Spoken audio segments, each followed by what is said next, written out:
Hysilens is kind of nutty. Now, we made a video on Cerydra, and that video should be out already at the time of you watching this video. Cerydra ended up getting the shorter end of the stick, but Hysilens was the one that came out on top. Now, the thing is about Hysilens, and what makes her so unique in the current meta, is that she is now the second direct buff we're going to have for the dot team. The last direct buff we got for the dot team was literally in 2.0 with the release of Black Swan. It's been so many patches since dot has gotten any love whatsoever. And Hysilens being a essentially AoE version of Luca is what makes her extremely special. When I say AoE version of Luca, I mean an AoE version of Luca in 3.0, which means you now carry not only that trait of being a better version of a pre-existing character, but also you now have all the perks of being a 3.0 character in Honkai Star Rail, and you understand how much power creep is in the game. Video is sponsored by Aniba. Aniba is pop-up site, but not just your everyday one. Aniba essentially allows you to not only save up to 30% on your top-up purchases, but also allows you the option to save on the trendy games too. It's a pretty massive marketplace, to put in short. I do want to save via top-ups for Star Rail, so let's just do that. Type Star Rail in the search bar and choose your preferred amount of Anuric shards. Enter your server and UID via the top right side corner, and after entering your payment, you will receive your in-game top-up. The cashback bonus also allows you to save even more. It's honestly kind of nice. Check out the link in the description to save on your Anuric shards, and thanks to Aniba for sponsoring this video. So I mentioned Hysilens being an AoE version of Luca. Honestly, really selling her short. Like, really short. Now, that's in a nutshell. And the reason why is because Hysilens is a physical character that applies a physical dot to the enemies in AoE, which means she is very valuable in the dot team because, if you didn't know, the physical dot is the strongest version of the dot in doing max HP percentage of the enemy in terms of DPS. So she's going to essentially melt bosses, melt enemies in AoE scenarios, and be a nice welcoming teammate in the dot team. Now, the sad reality is one of two, or honestly, there's like three scenarios that could happen with the release of Hysilens when it comes to her best in slot team, which we'll talk about in just a moment. There's going to be some sort of like competition for her team and who you could use and should use with her in terms of teammates, which I'll explain in a second.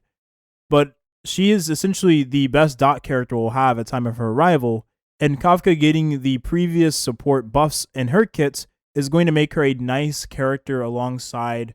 Like, the buffs were perfect because they nailed the viability of the character, the long-term viability of the character as a supporter, not necessarily looking at her as a main damage dealer like she was back in the day. Kafka's buffs were huge. She now has more follow-up attacks, she dishes out more damage, and she buffs the team more, which is actually pretty nice. And with Eidolons of the character, she is even more of a welcoming teammate in the dot team. Now, I personally want to see this character get added to the shop. I say that as someone who has this character with Eidolons. I do want to see this character get added to the shop or the standard pool. I think she should be the next character in the standard pool just because she would be very nice and give incentive for people to build her and roll for Hysilens if they end up getting this character either losing 50-50 or, losing 50-50 or buying her from the shop if she ends up being a character that they give in the shop, just like they did with Luocha and Ruame, who is also a really nice character with the dot team, which I'll explain in a second. I think the team comps with Hysilens is the most interesting part because there is going to be some tough decisions to make with that team. I don't know if I'm going to personally roll for Hysilens, which I probably should because this Kafka has a ton of investment. And I think for me personally, she would be a game changer for this team and overall just like value of my account. But I am too focused on Cerydra. It's so funny. Hysilens is way more valuable than Cerydra is for me in my account, but I still want Cerydra, not Hysilens, knowing I should get Hysilens and not Cerydra. Now, the interesting thing about Hysilens before I move on with Kafka is that Hysilens also does detonate the dot on the enemy too, which makes her very valuable, much like Kafka. Now, Kafka has her own detonation, and now she has even more detonation because her skill can now detonate on 3 targets because she's a blast character. Hysilens is an AoE character, but Kafka can detonate on her blast targets, which is going to make her a lot nicer with that physical dot you'll be getting from Hysilens, especially in those, boss and then side mobs who also end up being really tanky, especially in the end game now. Hysilens is going to scale really well the more HP power creep they add, HP inflation, as they call it, right? To Honkai Star Rail's in-game contents. And for Pure Fiction, oh my goodness, she is going to be insanely good. I think Dot is going to be the best team in all 3 contests respectively, alongside the Castoris team, right? Just because of how, the Dot team has always been notorious for being really easy to play, really easy to build, right? And also extremely auto-friendly, because there is virtually no room for, the margin for error in the team comp is very minimal. So it's very nice and a lot more friendly for players, for casual players. So it'll be interesting to see this team be tier 0 in all 3 respective contents. I think the only content it might not be as tier 0 in is Apocalyptic Shadow. And that's because that content is focused on breaking the enemy. But with Ruame in the team, that might not be even true, right? Because Ruame is best installed in that content. It makes that team, and any other team really that wants to break the toughness, like Super Break. The reason why Super Break has always been relevant in Apocalyptic Shadow is because of Ruame. So this is what the Hysilens team is going to look like if you're trying to run a 0-cycle Hysilens team, right? Or you would probably replace Ruame with Robin, who gives the turn team-wide action push, right? And attack to the whole team as well, which will be really nice for Hysilens. And the physical damage that she provides too is also pretty nice. But I think in Apocalyptic Shadow, you'll probably find more value in Ruame just in general. Anyways, this Dot team with Hysilens will be the 0-cycle sustainless team. I will say sustainless. You could probably 0-cycle with Hysilens on her release, right? With the sustain, most likely. The only issue is that you'd probably replace, I'm going to be real here, Black Swan, just because Black Swan would probably be the least useful character in the team. And here's the reason why, right? Black Swan was supposed to be a character that would scale really hard, but the issue is with the character, I don't remember if she ended up getting nerfed in her beta. I don't remember. I'll have to look back on that. But as far as I'm concerned, this character is really hard to get damage out of because she wants so many different stats, right? But again, there's no attack increase, no damage increase you would get in Honkai like you would in Honkai Star nowadays. And I think that's one thing that makes Hysilens super good is that if you have 120% effect hit rate on the character, you now have 90% extra damage dealt that you can dish out to the enemy, which will be very nice in combination with the attack buffs the attack buffs Robin gives, right? And then the damage percent that you already get from Ruame, which means then you can go ahead and put an attack percent spear on your Hysilens, if that makes sense. I think that's what makes that character super valuable. She has that guaranteed free stats for building the stats you would want on the character anyways. Black Swan is just an outdated character in terms of kit, right? Now, she does get some damage deal increase, right? She gets 72, but that's lower than the amount you get from Hysilens nowadays, right? Which is a disappointment, if I'm being honest. I think the value that the character gets from her, just for being a 2.0 character, she gets less stats than a 3.0 character, if that makes sense. And that's very disappointing. So I think getting this character, a buff or two to increase her overall stat gain would be nice. Just because she's a character that is relatively annoying to build because you just need so much effect rate in the character. Now, one of the valuable things of the character is that she is able to decrease the defense of the enemy, which is very nice, right? And then she also increases the damage taken by the enemies, which is also pretty nice, right? This increases your dot damage drastically. That's like the vulnerability debuff. And then decreasing the enemy's defense is also really, really nice. That's one of the too few ways of buffing your damage against dot enemies, right? Or against enemies with dot. decreased resistance of the enemy, which is like what Silverwolf does and what made her really good back in the day with dot teams. And then Ruame gives resist pen with her ultimate, which makes her nice. And then Robin E1 gives resist penetration, right, which makes her nice too. So there's a few ways of being able to increase the damage dealt with dots. But I think the beauty of Hysilens is that she is just like a mix of all of that for the most part. She does not give resist pen, right? She does give resist pen, but that's with Eidolon 2, which it was more incentive for people to, of course, get to that point with the character. But just in general, she does the same things Black Swan does, but has more, like, gives more value with those things. So, for instance, Hysilens gives 25% defense reduction on the enemies with her ultimate, right? So she doesn't have to use a skill to get the decreased defense on the enemies, which means that you're going to have that maximum damage output for the whole course of the fight, which makes her really good for content like Pure Fiction, where you're constantly refreshing through enemies versus Black Swan, right? And I know I keep saying right. I have a problem with saying that, and I notice I have a problem with saying that. So I'm going to try my best to stop saying that all the time. It's just how I've been talking for a very long time at this point with recording videos.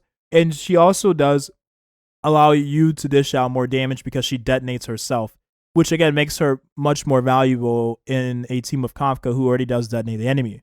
So if we're being honest here, we have to take two things into consideration, right? Hysilens is a character that is inherently stronger than Black Swan as a dot character because Bleed is stronger than Wind Shear, right? Although Wind Shear can stack and stacks even further with the Icona stacks from Black Swan, Hysilens can also put those things onto the enemy too. Makes Black Swan kind of irrelevant, if I'm being honest. And that's for people that are not running sustainless teams, you know? Now, I expect Black Swan to receive buffs sometime in the future, just because it makes the most sense to buff this character so that she can be more or less of a side grade to Hysilens, right? In a sustained team with Kafka Dot. But as of right now, it makes no sense to have this character in your team when Hysilens does release, following the Kafka buffs. If you are, of course, running a team with a sustain in it, like me, for instance, because I like to play the game in auto. So I would not have Black Swan on the team anymore. So bye-bye.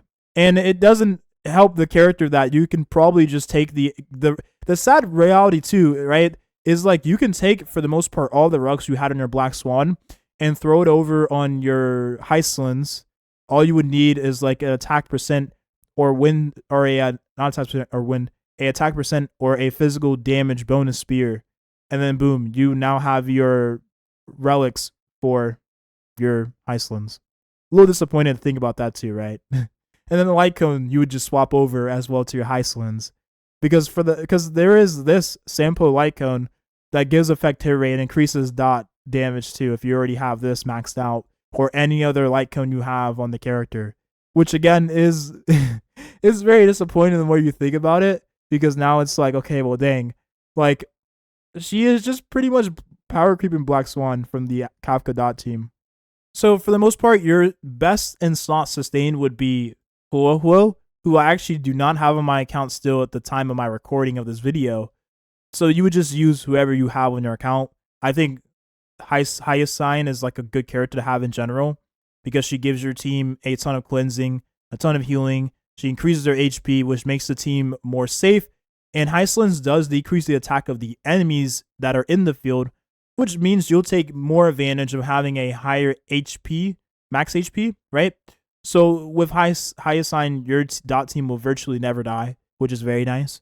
But again, you can just use like whatever other, defensive option you have on your account. Like Luocha will still be really good. I remember back in the day, there was like the talks about whether or not Black Swan needs Kafka. And the reality of the situation is that that character definitely needed Kafka, and she definitely needs Kafka these days to even, I don't even know like if you can clear reliably in 5 cycles, with an E0, S0 Kafka Dot team. I don't know. With a sustain, probably not. But yeah, Hysilens is most likely going to need Kafka, just because Kafka is going to not only dish out way more damage, right, with the following the post buff version of the character, but also the detonation of the dots that you put onto the enemy with Hysilens is going to matter a lot more, because we're talking about the physical dot, right, which does max HP of the enemy, which is going to help you dish out a lot more damage in those single target scenarios. It's going to be very important. But that's pretty much Hysilens in a nutshell. Nothing really much more to say about the character. She's a physical dot character. She gives a skill point to the team, which is nice, right? After using her ultimate, super duper valuable. So it's not like you cannot use this character in a sustainless team. You can, right? And that's probably going to be the best team if you can make it work with a Robin, or probably a Robin, to be honest. I can't imagine this team really working with Ruame. Even though Ruame does give speed, I don't see this really working with her. So most likely Robin is going to be the character you use. And you could make it work. It's just, for me personally, I'm not that kind of player. But yeah, that's pretty much it. Physical dot is going to really show the true nature of dot teams. I remember Luca back in the day was super good with Kafka, and the reason why is because Luca was exploding bosses with Kafka with the physical dot, because you're dealing that max HP of the enemy. Made him super duper good. It was definitely a really strong single target team, and I expect Hysilens to do that and actually be even better, because now she'll be an AoE focused version of that character and be super good in a, like I said, sustainless team, or even a team with a sustain. Pure Fiction, Apocalyptic Shadow, and Memory Chaos. And she's going to scale even better the more HP they decide to add to the endgame contents, because again, you deal max HP of the enemy. That's it. Thank you for watching, and have a nice rest of your weekend. Bye-bye.